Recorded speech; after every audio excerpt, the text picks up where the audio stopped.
Vinayaka Missions Kripananda Warrior Engineering College, Salem campus. Admissions open now. Join and become the engineer of tomorrow.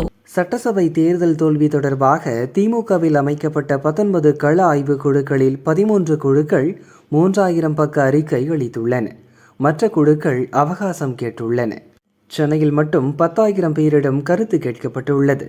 3000 பக்க அறிக்கையில் குழுக்கள் அளித்த சில பரிந்துரைகளை பார்க்கலாம். வரும் தேர்தல்களில் தனித்து போட்டியிடுவதோடு உட்கட்சி பிரச்சனையை தொடரவிடாமல் நடவடிக்கை எடுக்க வேண்டும். முன்னாள் அமைச்சர்கள், மாவட்ட செயலர்கள், எம்எல்ஏக்கள் தங்கள் பகுதிகளில் அரசு கான்ட்ராக்ட் பணிகளை பினாமி பெயரிலும் சிண்டிகேட் அமைத்தும் எடுத்துள்ளனர். அவர்கள் யார் என்பதை பட்டியலிட்டுள்ளோம். அவர்கள் மீது நடவடிக்கை எடுக்க வேண்டும். ஒன்றிய செயலர்களிடம் தேர்தல் பணிக்காக வழங்கிய பணத்தை சுருட்டியவர்கள் மீது நடவடிக்கை எடுக்க தயங்கினால் அதே தவறுகள் தொடரும் வாய்ப்புள்ளது. 2 முறைக்கு மேல் பதவியில் இருக்கும் ஒன்றிய செயலர்களை மாற்ற வேண்டும்.